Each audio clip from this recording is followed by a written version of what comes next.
നമസ്കാരം. എന്തായാലും എടുത്ത കൊട്ടേഷന് കൃത്യമായി പണിയെടുക്കുന്നുണ്ട് പി.സി. ആശാൻ.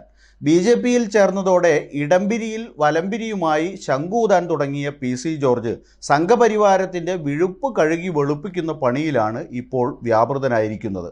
ഓസ്ട്രേലിയൻ ക്രിസ്ത്യൻ മിഷണറിയായ ഗ്രഹാം സ്റ്റുവർട്ട് സ്റ്റെയിൻസിനെയും മക്കളെയും ചുട്ടുകൊന്നത് സംഘപരിവാർ അല്ലെന്നാണ് ബി.ജെ.പി. നേതാവ് പി.സി. ജോർജിൻ്റെ പുതിയ കണ്ടെത്തൽ.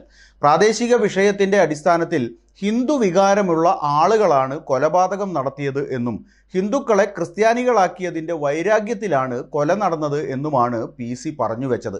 ക്ഷേത്രത്തിൻ്റെ മുമ്പിൽ നിന്ന് സാത്താനെ നീ അകന്നുപോ എന്ന് പറഞ്ഞാൽ അടി കിട്ടാതിരിക്കുമോ എന്നും ജോർജ് ചോദിച്ചു. മറ്റു മതങ്ങളെ ഒരിക്കലും ബഹുമാനിക്കാത്തതും പോരാഞ്ഞ് അവരുടെ വിശ്വാസത്തെ എന്തിനാണ് ചോദ്യം ചെയ്യുന്നതെന്ന ചോദ്യവും പി.സി. ജോർജ് ഉയർത്തി.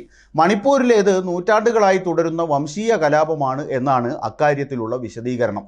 മണിപ്പൂരിലെ കൊലപാതകങ്ങൾക്ക് ഉത്തരവാദി പ്രധാനമന്ത്രി നരേന്ദ്രമോദിയാണ് എങ്കിൽ ആദ്യത്തെ ഉത്തരവാദി ജവഹർലാൽ നെഹ്റുവാണ്.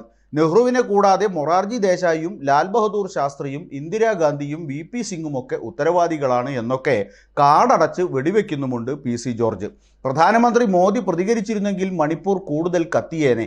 വിവരവും ബോധവും ഉള്ളതുകൊണ്ടാണ് അദ്ദേഹം മിണ്ടാത്തത്. ചൈനയിലെയും ബർമയിലെയും ചാരന്മാരും കലാപത്തിന് പിന്നിലുണ്ടെന്ന് പി.സിയിലെ രഹസ്യാന്വേഷണ വിദഗ്ധൻ വെളിപ്പെടുത്തി. ഒരു വർഷം മുമ്പ് താൻ ബി.ജെ.പി. അംഗത്വം എടുത്തിരുന്നെങ്കിൽ റബ്ബർ കർഷകർ ഇത്രയും ബുദ്ധിമുട്ടുകയോ ആത്മഹത്യ ചെയ്യുകയോ ചെയ്യില്ലായിരുന്നുവെന്നും കർഷക വർഗത്തിനും ന്യൂനപക്ഷങ്ങളുടെ സംരക്ഷണത്തിനും വേണ്ടിയാണ് താൻ ബി.ജെ.പിയിലേക്ക് പോയത് എന്നും പറഞ്ഞ പി.സി. ജോർജ് ബി.ജെ.പിയിൽ ചേരുന്നതിന് മുമ്പ് നിരവധി സഭാപിതാക്കന്മാരുടെ അനുഗ്രഹം വാങ്ങിയിരുന്നുവെന്നും വെളിപ്പെടുത്തി.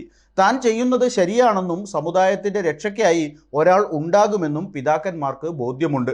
ക്രൈസ്തവ സമുദായത്തെ മുഴുവൻ ബി.ജെ.പിക്ക് അനുകൂലമായി മാറ്റുകയാണ് തൻ്റെ ദൗത്യം.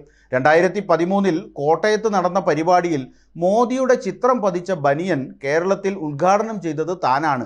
അന്ന് മുതൽ ഇന്ന് വരെ മോദിയോട് സ്നേഹം മാത്രമാണെന്ന് പറഞ്ഞ പി.സി. ജോർജ് മോദിയെ ഇതുവരെ കുറ്റം പറഞ്ഞിട്ടില്ല എന്നും പറഞ്ഞു വെച്ചു. ബി.ജെ.പിയിലേക്ക് കേരളത്തിലെ മുഴുവൻ ജനങ്ങളും പോകണമെന്നാണത്രേ പി.സിയുടെ അഭിപ്രായം. മോദിയോടൊപ്പം കൂടാതെ കേരളത്തെ രക്ഷിക്കാൻ മറ്റു മാർഗമില്ലാത്തത് കൊണ്ടാണ് താൻ ഇങ്ങനെ പറയുന്നതെന്നും പി.സി. വ്യക്തമാക്കി.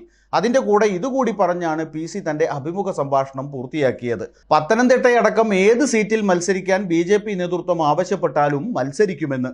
കാള വാലുപൊക്കിയതിൻ്റെ ഉദ്ദേശം എന്താണെന്ന് കൂടുതൽ പറയണോ?